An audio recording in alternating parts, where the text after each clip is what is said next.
Shaniqua Fleming. How are you? I am wonderful. Good morning. Good morning. How are you? I'm so good. I'm so good. I've been looking forward to this talk for weeks now. So this is the highlight of my week. Thank you so much for joining us. We're so excited. Just real quick for the audience, for those of you who don't know me, my name is Jennifer Quintana. I'm the Executive Director of Development for the FIU College of Business, and so excited to welcome Dr. Fleming for our Wertheim Wisdom Wednesdays. I know that's a tongue twister, but have to give a shout out to Dr. Wertheim and the Wertheim family for endowing this program many, many years ago and giving us the creative freedom to kind of take this online as the whole COVID situation happens. And we're so excited that we get to bring people like Shaniqua to the world virtually while we're in this craziness. So thank you again for joining us, Shaniqua. I also wanted to say just a couple of bullet points of some of the things that have been going on at FIU Business. If you haven't been keeping up with all of the happenings, I did want to share that we're really proud of the work that we've been doing. Number one in the rankings, if you've seen U.S. News and World Report, you'll know that we are currently ranked number 2 in international business. Yeah, super exciting. That is actually the highest ranking in the state university system, and we hold it at FIU. So extremely proud of that. We also have the number 1 ranking in real estate for real estate research, which is amazing, beating out the University of Singapore. So this is a global ranking that we hold in real estate. I also want to say that we're very proud of the work that we're doing in terms of how we're tackling global issues. And I wanted to share some examples of that. And one of those is really meeting the demand for online learning. We've created some new online programs, particularly in areas that were of high demand: finance, accounting, logistics, and supply chain, which was heavily disrupted during the pandemic. And we've also been doing a lot of work in the area of diversity, equity, and inclusion. Also with the help of people like Shaniqua, and Shaniqua herself has been working on some of these projects with us. But we are launching an amazing micro-credential along with our partners at Altria, which will allow us to really create some brave spaces for our students and our faculty to have conversations about this, as well as embed this into the curriculum as a core competency. So we're really excited about that. And then one final thing, I would be remiss if I did not mention that our Power Up Summit is coming up, and Dr. Fleming will also be joining us then on March 8th for International Women's Day. And that is going to take a real deep dive, a great look at how women are being affected in the workforce because of the pandemic. And they're going to be doing a deep dive into some really cool data that we've been able to get our hands on, also surveying some women in the workplace. And so we're excited to bring that to you guys as a resource. So I hope that you will join us for that on March 8th. We'll be sending that out in an email to everyone after our talk today. So I want to just start digging in. First, let me introduce Shaniqua. There is no bio that can do her justice, but I will read it anyway. Dr. Fleming is the founder and CEO of Culture Accelerators. It's a boutique consulting firm known for helping the world's most essential industries solve seemingly impossible culture challenges that stifle their ability to meet the demands of the digital revolution.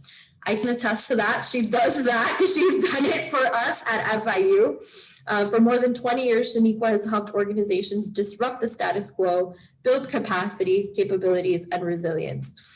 She's also a former chief learning officer and change catalyst. She has developed a proprietary framework to transform organizations, moving fluently from ideation to execution. Shaniqua holds a Doctor of Education in Organizational Leadership, a Master of Science in Business Administration with a specialization in Human Resource Development, and a Bachelor of Science in Political Science and Public Administration. Dr. Fleming is also an adjunct professor, speaker, and nationally renowned culture and leadership expert. I will add to that and say that Dr. Fleming has worked very closely with us at FIU and the advancement team, and we are much better for it. So thank you for joining us today. And let's dig in, shall we? Let's dig in. Let's do it. All right. So I'll start with a broader question, and I want you to share with us a little bit about the work that you do in leadership training and working with top leaders, and how this has changed for you during this pandemic and as a result of the things that have happened. Jenny, I love that. First of all, thank you for having me. Let me just start by saying I'm always excited to have these kinds of conversations, and I am definitely not only a fan and advocate, but a partner with FIU and the great things you're doing in the world. So congratulations again and again and again for all the wonderful strides that FIU continues to make. So to get right into the question, so there are a few things you asked, and especially during times like this, but I want to start by saying things that we do during times of uncertainty and the things that we do during times of normalcy really aren't different. It really is the organization that is able to reimagine what its future looks like, redesign its business models, and also make the shifts that it needs to stay relevant and viable amid shifting landscapes. That's the organization that is going to continue to thrive. And so what we do is we look at what is really driving or stressing what we call the lifeblood of the organization, which is finances, right? Whether it's your funding or your fundraising. And we look at that to see what actually is causing that. And most times there's always a focus on strategy, and strategy is very important, but strategy really is not where we start. We really have to look at the culture. And when we talk about culture, it's a really big word that people throw around, and some people shy away from it because they think it's the soft, mushy stuff that doesn't make a difference. But culture is what exactly is making or breaking your organization. And so we typically are looking at 3 levels of leadership at any given time. And so one is always going to be in the forefront while the others are kind of, undergirding that one, regardless of what's happening. So there's personal leadership, there's team leadership, and there's organizational leadership. The personal leadership really is about the leader, her or himself, transforming how they see the world in which they work and live. And then that team level of leadership is really where you start to create synergy between where your vision is and the team that you have, so that you can not only make sure people are in the right seat on the bus, but first of all, are we even driving a bus anymore? Like, have we changed that? And that's where we start to, be able to have those exponential shifts in the organization. But it can't start with just saying, okay, things have moved or we're no longer doing business this way. The leader really has to know him or herself. So it doesn't matter if you're already in an executive role, or if you're an emerging executive, or you're a part of a team that supports an executive. These are things that we look at and we dig deep there first.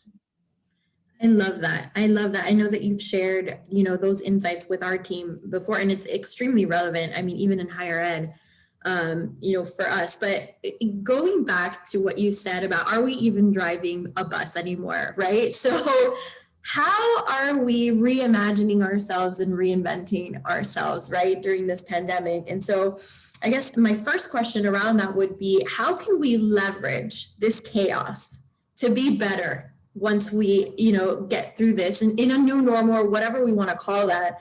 But how do we take what we're currently, experiencing and rethink how we operate? Are we operating a bus? Right.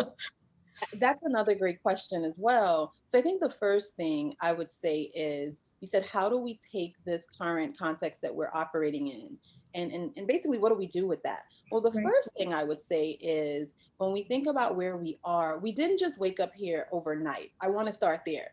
There is no possible way I could sit here and tell any of you that I could have predicted the pandemic. But what I will tell you is that I knew we were in a digital revolution about 10 years ago, that it was coming. And the future happens in 10-year waves. And so when you think about it, No, I didn't know the pandemic was going to hit. No, I didn't know the things that were happening, but there were signals, and we'll talk about that, and all around us that suggested that there was going to be a shift. I'll tell you something else. The reason FIU, because you brought up all of the things that you've been able to accomplish, has been so successful is because FIU also paid attention to those signals. And so when you talk about online learning and the things that you've been able to achieve there, it's because that was already a part of your strategic plan. And so within 48 hours, you have a university go 100% online. That doesn't just happen because you flip a switch. That happens because you are paying attention to what's not only driving your market, but what your market is asking for and the things that are shaping your context. And so those are the things that we've got to pay attention to. And so when we think about where we are right now, and are we even driving a bus, what I'm really saying there is sometimes the reinvention isn't about scrapping everything that you have, but it's really about looking at where you are. What are people paying for and investing in anyway? What can you be the best at in the world? And then allowing that to create passion and intention of your leadership and your team, so that you're moving the needle forward in a way that's not only meaningful, but it's impactful, and everyone has a place in that. I love that. I love that. So I want to ask a follow-up question to that, because I feel like there's two different lenses we can really look at this from, and that is, from the individual's perspective or the employee, and the corporation, and how people are looking at this as an organization. So talk to me about work-life balance, productivity, how we're measuring these things, and how that's going to change or should change, in your opinion, during this. Another phenomenal question. Well, there are two pieces to that. So the first thing I heard you ask, there's an individual and there's also an organizational aspect to that. Regardless if we're looking at whether or not we're looking at the individual or the organizational level of that, we're speaking one language, and it's culture. And there are a couple dialects we need to understand. So the first one is, if you're an individual, this is the question that you should be asking yourself. How am I adding value to my organization? Mm. And what is the impact of that value? Right? Or those things that I'm doing to add value. If you're the organization, you got to think about, how am I creating an environment where employees not only feel valued, but they have the tools and the resources they need to add the value that we need. Mm-hmm. And what is the impact of that? So we're no longer, so the second part of your question, when we talk about performance, it's interesting. I got a really, a really fascinating question the other day. Like, so how do we really measure performance in the virtual world? And my answer was simple. You measure it the same way you measure it in a non-virtual world. The issue is the veil has been pulled back. And so we can no longer measure performance based on the clock. We have to measure performance based on the compass. What do I mean by that? I mean that you've got to look at, again, what is the value I'm bringing and what is the impact I'm bringing, and be able to not only qualify that, but quantify that in a way where it makes sense for the direction in which you're headed or your organization is headed. And so when we think about it that way, we used to just really measure it by, if I see you, then that means you're working. Right. Well, it doesn't work. It never worked, actually, but it just really created, an easy status quo type of environment where that was just the easy, comfortable thing to do. But now it's really a matter of, the proof really has to be in the pudding of what you're doing individually and collectively, because organizations are so flat right now. You're going to feel the ripple effect of that action or inaction almost immediately. Yeah. I love the way that you frame that. For the individual, I'll just repeat it back. How am I adding value to the organization? And from the organization's perspective is, how am I creating an environment that adds value to my people? And so with that in mind, as a follow-up, what do you think is maybe the single most important thing that managers should consider about supporting their teams in that way, right? Creating a space where they are creating value for their people. And I ask the question because and we can get into this more later, but the world of recruitment and placement is going to change because you can work for anyone, anywhere in the world right now, right? So keeping talent is going to be, I think, something that's going to be real tough for people. So what advice would you give to leaders about creating an environment that provides value for their people? Right. I think the thing, if you were to ask, because you're asking me one thing, man, I have like five, but I'll give you one. The one thing I'm thinking about is we've got to create an environment where people have not only the autonomy, but the flexibility to be problem solvers, that Mm-hmm. people have an opportunity to bring value, and that we really debunk some of the old myths and beliefs about how work gets done and where work gets done. You mentioned something really, really critical. You can literally work from anywhere in the world right now. Well, we actually could have done that before the pandemic, but it Right. was really not, it was not a paradigm that was widely embraced, right? And so now what we've got to think about is, if you're not thinking about and having conversations using, I think the most powerful tool we have in our leadership tool belt is the ability to ask a question and Mm-hmm. listen to what people are telling you. So the voice of your employees are equally as important as the voice of your customer. So being able to ask those questions and then create an environment and be responsive to what those needs are. Because right now what's happening is talent is at a premium. The geographical boundaries have been relaxed. And so we've got to think about, how do we keep work in a context that's meaningful, not just to the organization, but to the individual, because there are choices. And I know that we've seen, a lot of job loss and everything as a result of the pandemic, but organizations are not only going to come back, they're going to come back faster and stronger. The concern is that there are not going to be enough people to actually do the work that we're going to need to do. That's the bigger concern, because I Mm-hmm. think it's by 2030, we're Yeah. going to have 85% of the jobs that will exist in 2030 don't exist now. And then That we blows have a my mass mind. Yeah. exodus of women from the workforce. And so Mm-hmm. we've got to be thinking about that. And so without focusing in on one demographic or the other, it really is about listening to the voice of the employee and creating an environment that is not only responsive, but supportive. And Lord knows we can unpack that in like so many different ways. I know. But that's what I would say. That's what I would say. Yeah, that I love that. I love that. And I do want to unpack that a little bit. And I know you and I can just talk for hours on all these things. So we'll have to keep each other in check here. But unpacking that, because I think looking at this in terms of resilience and creativity, right? And you just said that amazing stat about how many jobs are just not even, we don't even know what they are yet. So how do we prepare for that? How do we get into that creative mindset of say, how do we even begin to imagine what has not been created yet? That's another great question. So I think one skill that a leader will have to have as we move forward is the ability to create the future.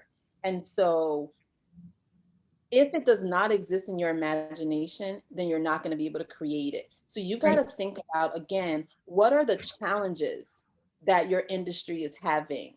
What are the Mm-hmm. challenges that your organization is having? What are the challenges that your people are having? And so what happens is we can't predict the future. I mean, I know people believe that they can, but we really can't. What we can do, we can look at signals that give us some insight into what the future could possibly look like. And those signals are around us every day. And signals really are observations about how the world is changing. We've got to pay attention to those. We've got to look at, the way that we are. One big signal was, and it's everything that's happening within the last 18 months. That's considered a signal. So one Okay. big signal was, in one day alone, I think it was 10 million people joined Microsoft Teams. And Oof. overnight, Zoom became not only a noun, but a verb. Right. And then it became a Yeah. diagnosis. And then it became a diagnosis, Zoom fatigue, right?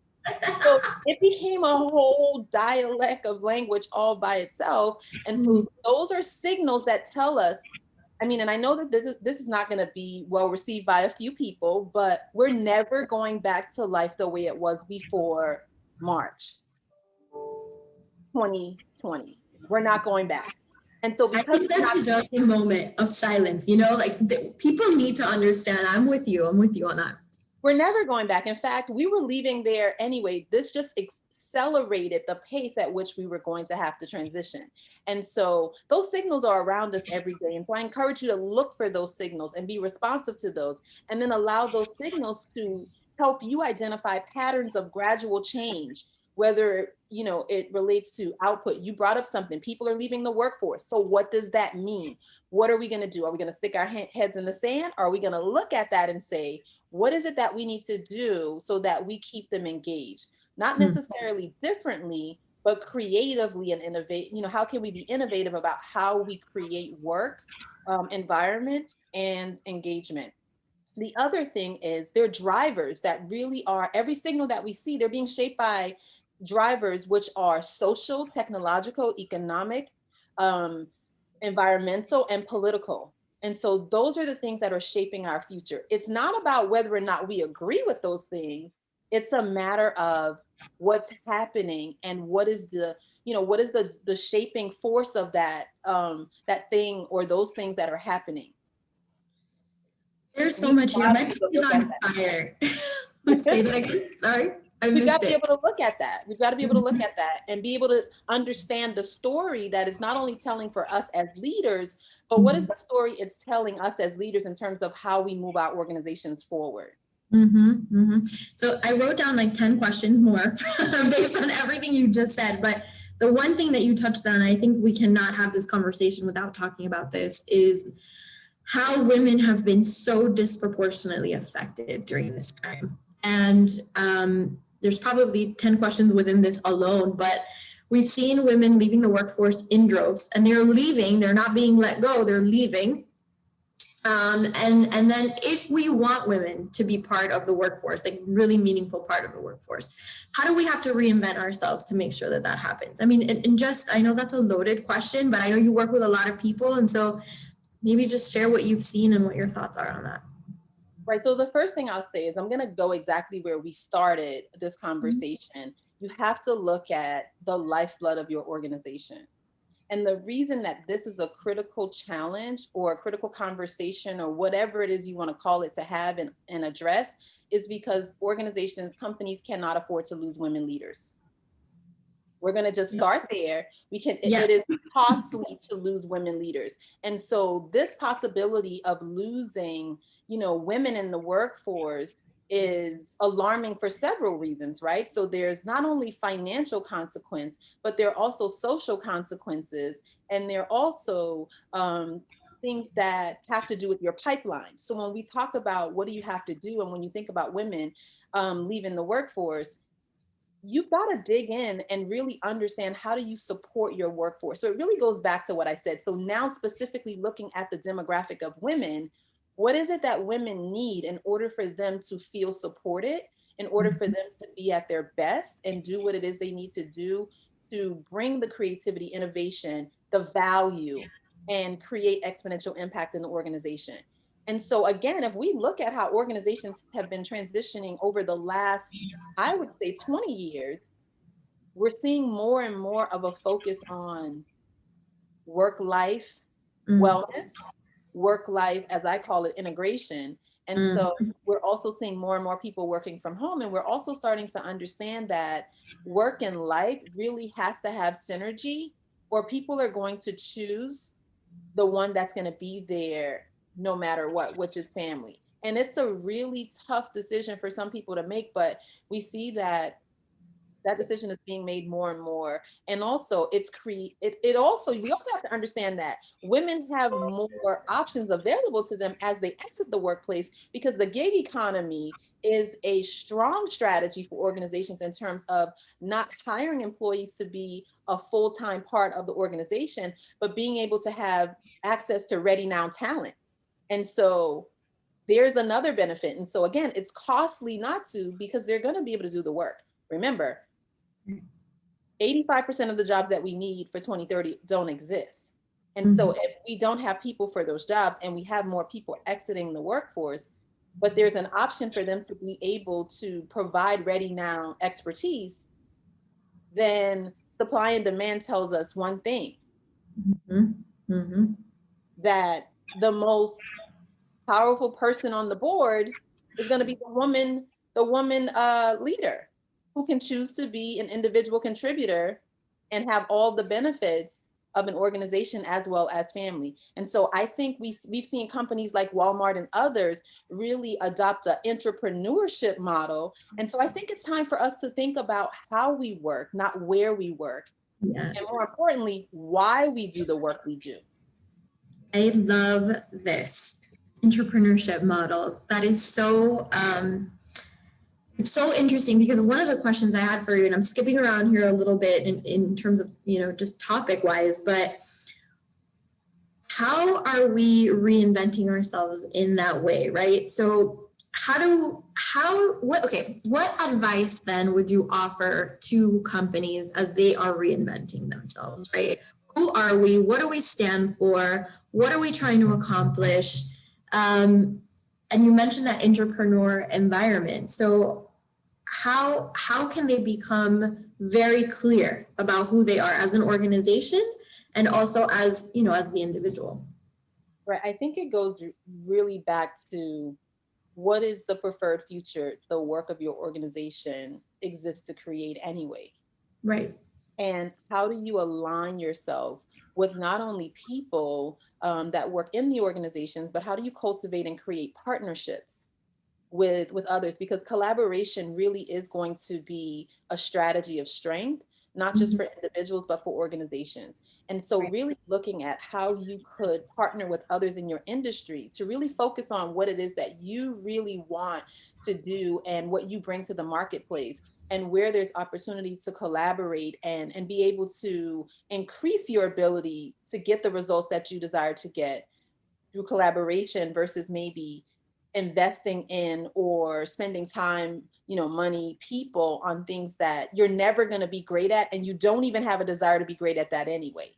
So I think partnerships are really, really important. I also think going back to the core and really as a leader of an organization, really understanding what it is that drives you personally and really being upfront and honest about that, because there's this whole thing of not owning that.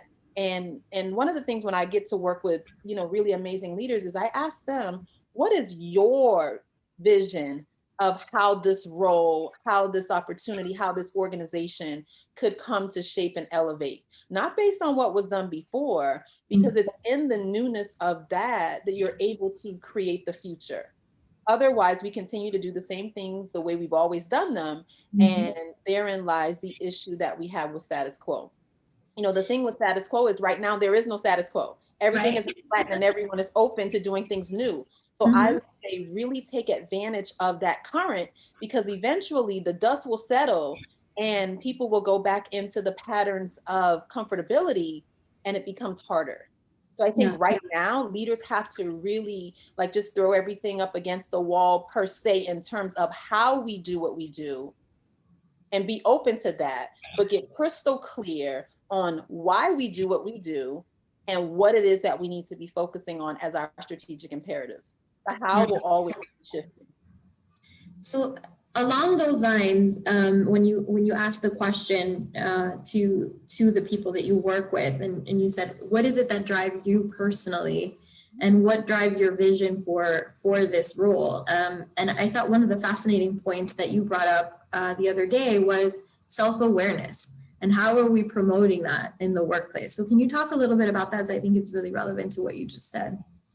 Sure. So self-awareness really is the bedrock of leadership, right? And so when we think about leadership, leadership and culture are two sides of the same coin. And so if we don't know who we are as a leader and what are those things that we really believe in, then it makes it extremely challenging to Mhm. be decisive, which leaders have to be decisive.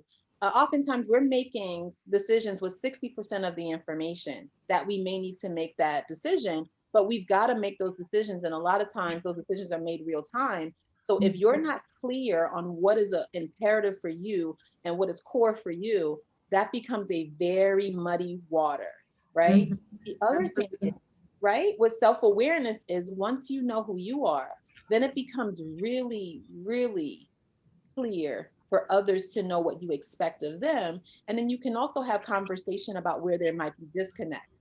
And so that self-awareness piece is not only of value to the leader, it's of value to the organization. Because when we think about things that are happening like social unrest and racial inequities and, in our country, one of the things we've got to understand is where do we reside in those things that are happening? How are we either influencing those things or how are we helping to dismantle those things? And so if we don't understand where we are, then number one, we're not going to understand, going back to what you said, the voice of the employee.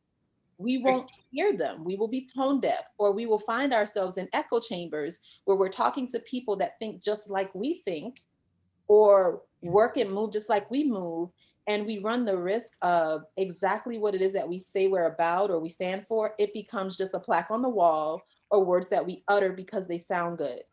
We don't walk the talk. Oh my goodness. There's so much there. I don't even know where to begin. I mean, I know that even internally for us, we've done quite a bit of work, in the area of diversity, equity, and inclusion, women leaving the workforce, a lot of these challenges that we're facing on a global scale. And it's not that it's new, right? It's always kind of existed, but suddenly we're all on all these task forces now, right? And we're trying to solve these problems. And when you said that about like, let's not make this just a plaque on the wall. What are we really wanting to do here? What are we tackling here? So what advice can you offer around that? Let's make this stick. Let's just not make it a conversation for conversation's sake, but making the real impact and doing the real work.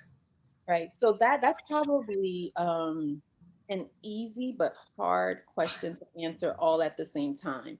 So what can we do to make this stick? Just like we didn't flatten it, just like the geographical boundaries for where we can work and who can work where, we find ourselves in that context. We've got to do the same thing for these conversations.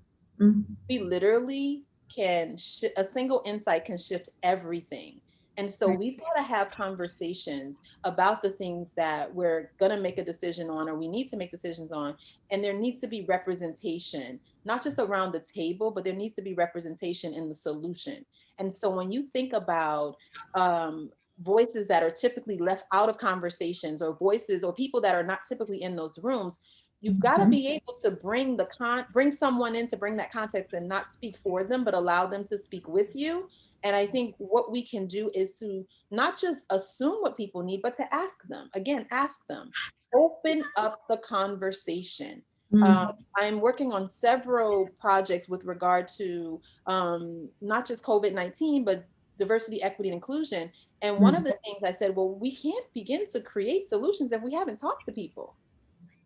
And it's one of those conversations that makes it's a tough conversation, because on the one side, people don't know what questions to ask. On the other side, people that have dealt with any type of, disparity or inequities, they almost become numb to the situation. And so you learn to just continue to move. But I'm going to say on both sides, press yourself to have conversations you wouldn't otherwise have, because it's in that conversation that you really will get glimpses of what you can create.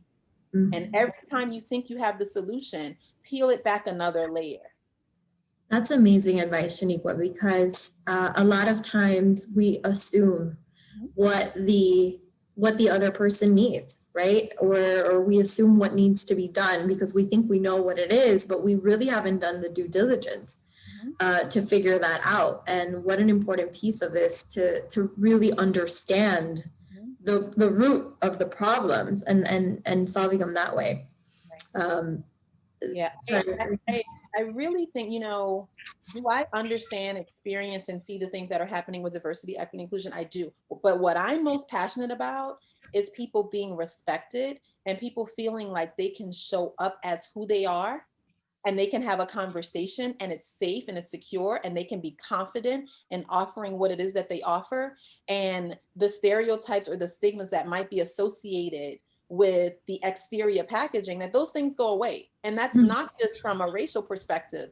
That can be from any perspective. For a man that walks in a room, but maybe he's not, quote unquote, the alpha male, as we may describe that, but he's super innovative and creative. and understands the intricacies of that organization in a way, but maybe doesn't speak up as much, invite him to speak.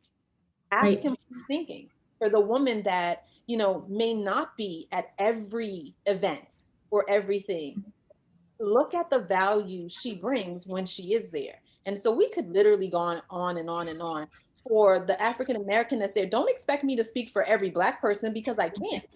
Right. But ask me what my experience has been and allow me to share with you the context, because I can guarantee you it will be very different from someone else. But I can also guarantee you it won't be very different from anyone else in the room, regardless of their race or their gender. Because Mm. people don't hear your story, they hear their story in your story. Mm. I love that. Shaniqua quotable moments. That is one of them. I love it. I love it.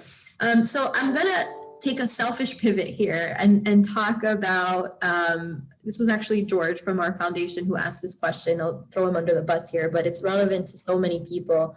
And that question is, what does the world look like, or post-pandemic world, whatever you want to, reimagine that as, for people who are in an outward facing role? We're in a sales role, we're in a relationship building role, and we get our energy from meeting with people face to face, shaking hands, and feeling the energy in the room.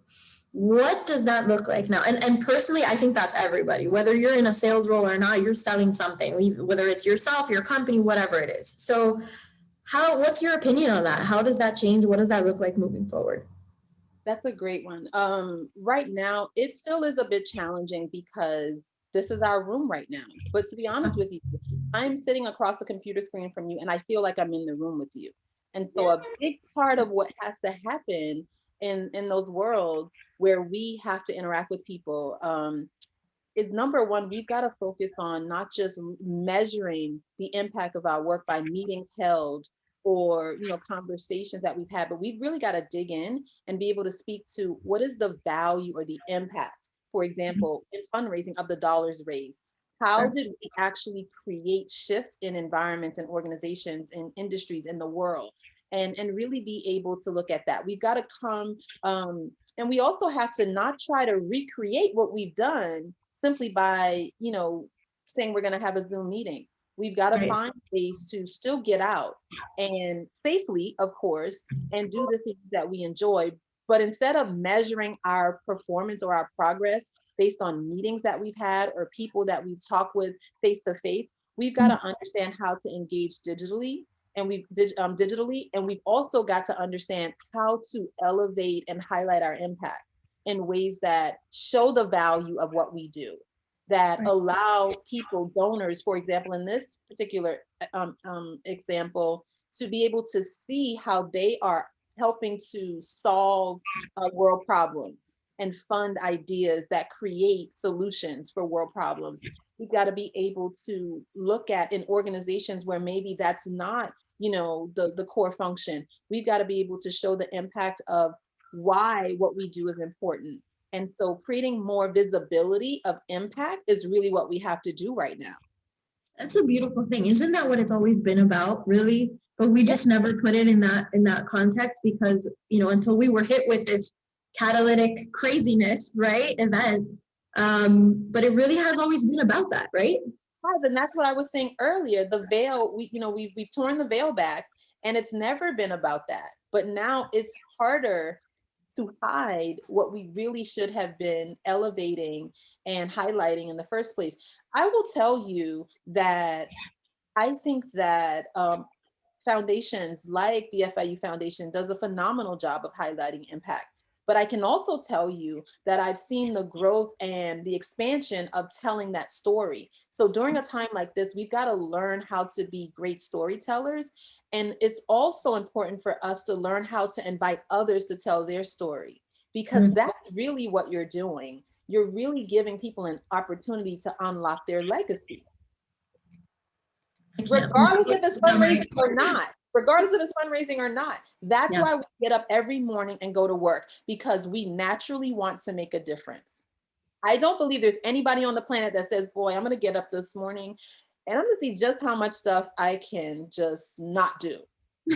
Everybody, the question that's keeping most people up at night or waking them up in the morning is, how can I contribute to something greater than me today? Yeah. Organizations have got to understand that. And when we unlock that, you will see your performance go through the roof. I can tell you this because this has been the way that I've approached this work for over 20 years. And honestly, when I realized about 8 years ago that I had to stop being selfish and really say what it was that I was doing, because I didn't think people, I thought people would think it was soft stuff. It's not soft. It's not. And you can see it in the results that clients get. This is amazing. Shanika, I can't even believe that we only have like 20 minutes left, and I have so many great questions in the chat.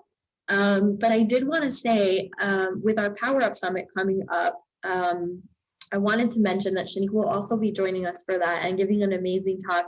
And I don't know that we've decided yet what that might be, but how to be a great storyteller would be a really, really good one, because we don't really get that education all the time. I think that would be really good, and how to communicate impact. So thank you for saying that. And I love your quote about waking up and how can I contribute to something bigger than me? Another quotable moment. I feel like we have to create a whiteboard about this. All your quotes. So great. So great. So I have one more question for you, and then I'm going to turn over to the Q&A.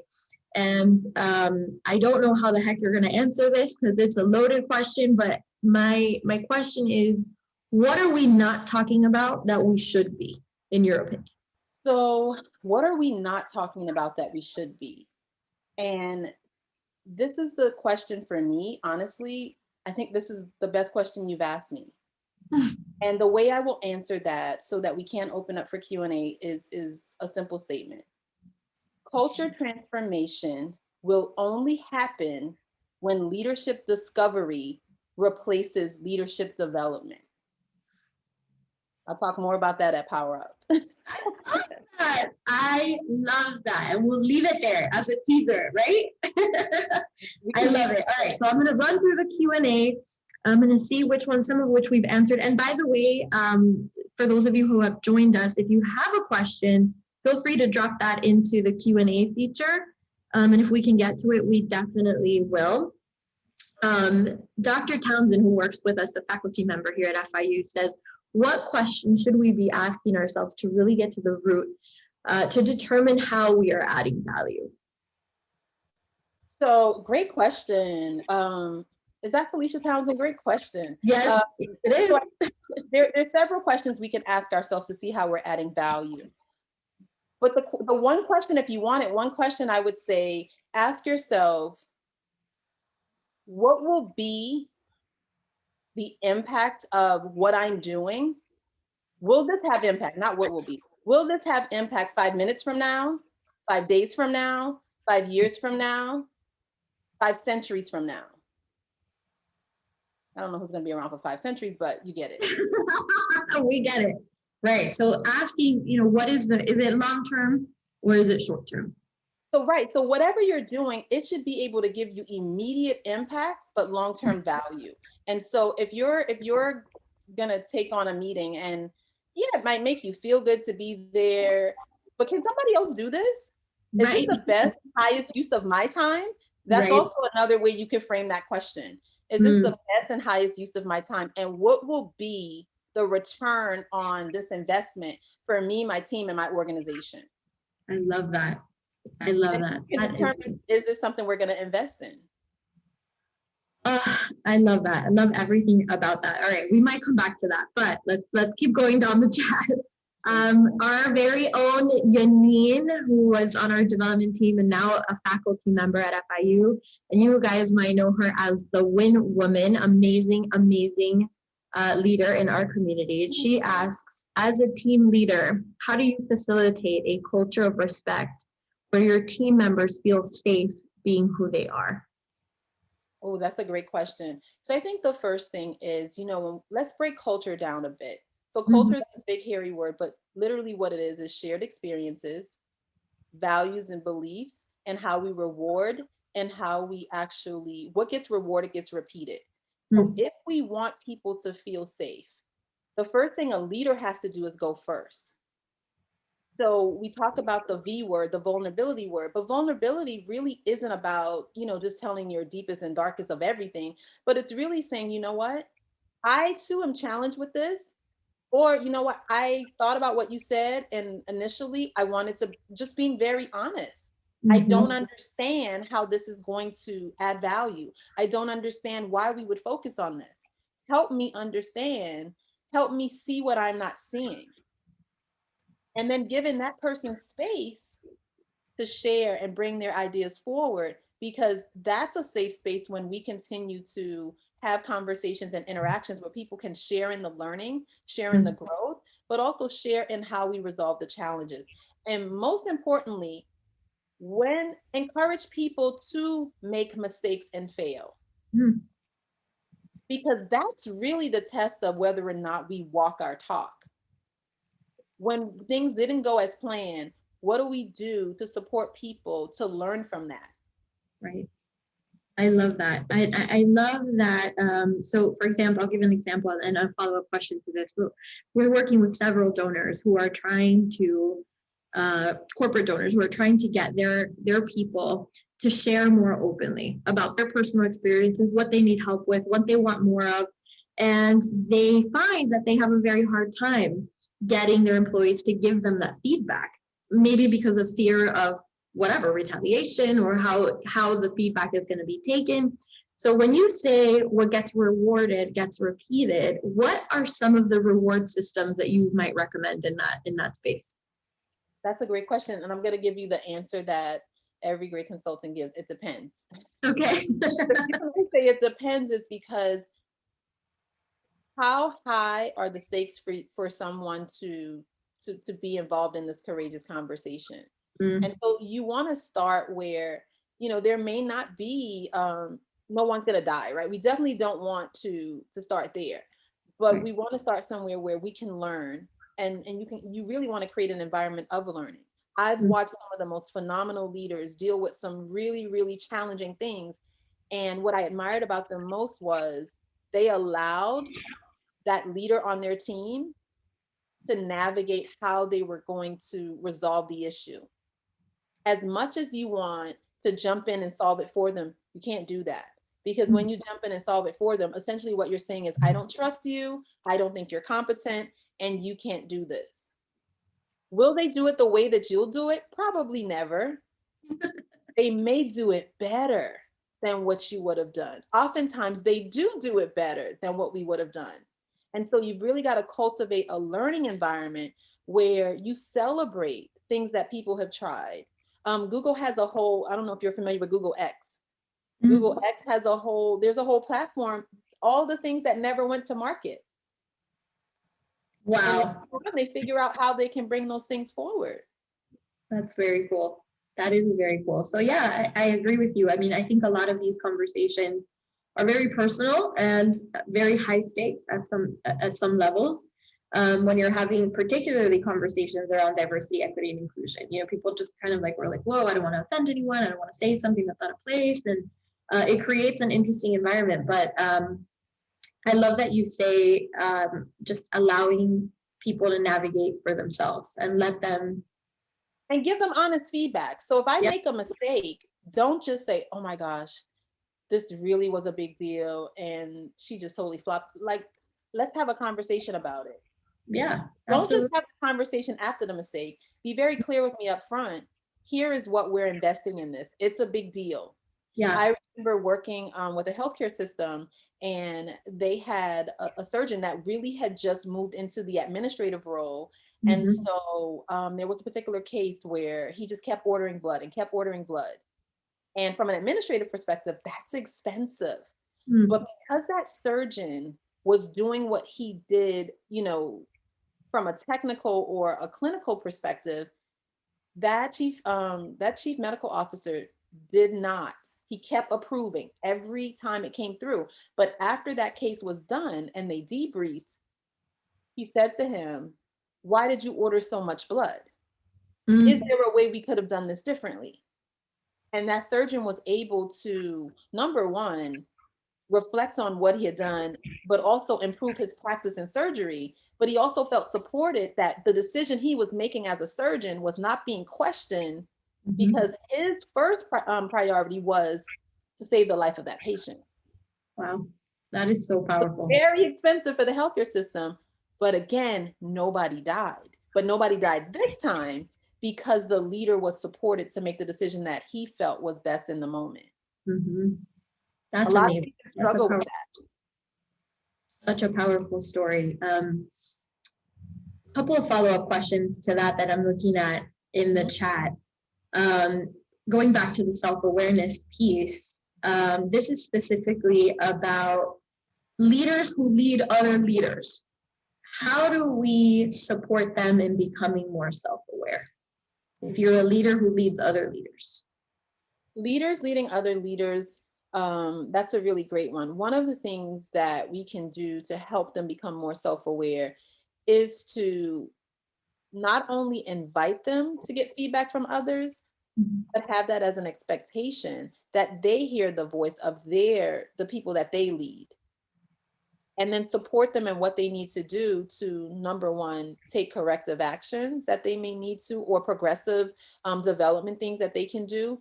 And also give them the space to create their own journey for leadership.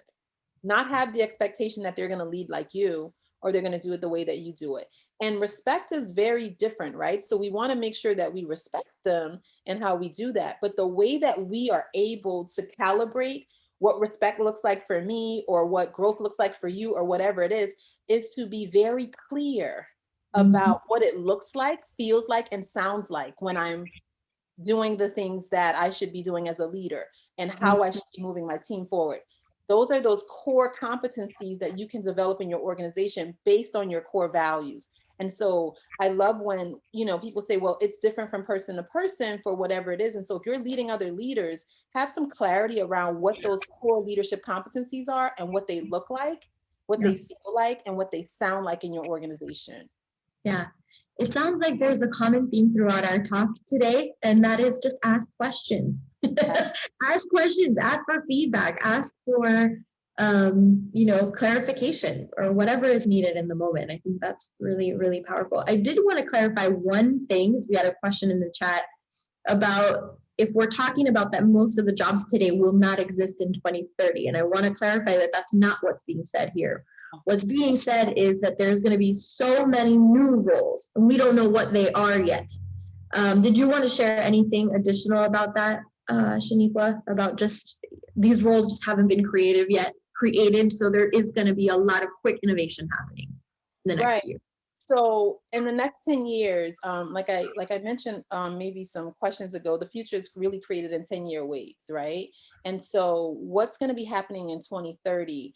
The reason we don't know what those roles are is because we're still figuring out what it is that the market needs. So we're going to have to reskill the way that we work. And so, for example, the paramedic role actually evolved into the cardiac tech role. That role didn't exist, but why it came to be was because in transit to hospitals, people were finding that if they could get, some of the things, communicate with the lab, the cath lab, before the patient actually got there, then they could actually have the patient prepped and ballooned in under an hour, which increased the chances to save that life. That role didn't exist. And so what was a paramedic role became a cardiac tech role, and it just continued to evolve. If you look in organizations of traditional roles, the secretary role evolved into an administrative assistant because, quite frankly, it should have never been a secretary role. That person has the skill set to literally run the organization because they see everything. And so it evolved into that role. So that role didn't exist, but it continued to evolve. So what we will really see is an evolution of the way we work.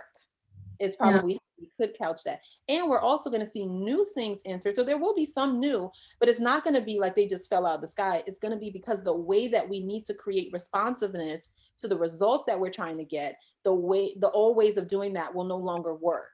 And so you're going to be creating some of those new roles. In fact, you've already been creating some of those roles. And so when you take an audit and an inventory of how you work And what do you need to be impactful? Going back to Dr. Townsend's question, from there evolves new roles and new ways of working. I love that. I love that.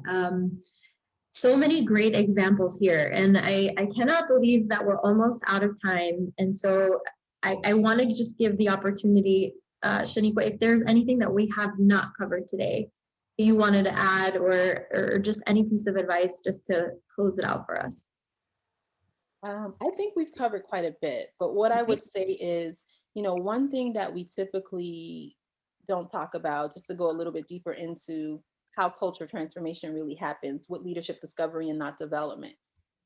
Everything that you need to lead, you already have it. It's a matter of understanding what's appropriate for this time, what things no longer work, and who else on the team can help to up level what it is that you're trying to do. Let's not focus on weakness fixing. Let's play to our strengths and let's collaborate. And also, let's look forward to the future, not just in times of crisis, but knowing that the same things we do to build resilience during times of crisis is what we do to sustain and be viable during times of, normalcy, if you will. Right. So on that note, I would say leadership really begins in the mind.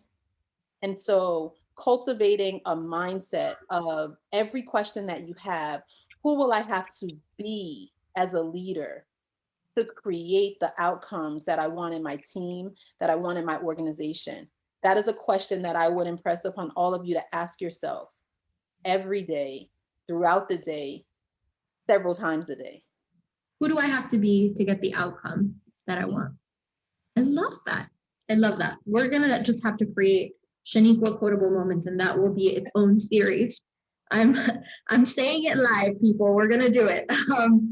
Shaniqua, thank you so much for taking the time to share all this amazing wisdom with us. It is Wisdom Wednesday for a reason, and you definitely brought it today. So thank you so much for sharing your time with us. We're looking forward to seeing you at Power Up on March 8th.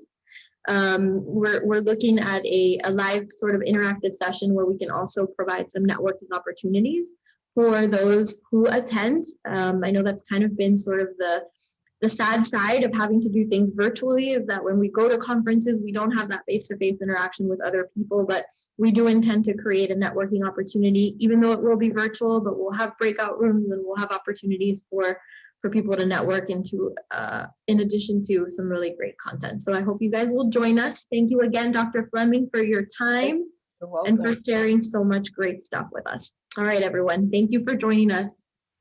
Thank you. See you next time. Bye-bye.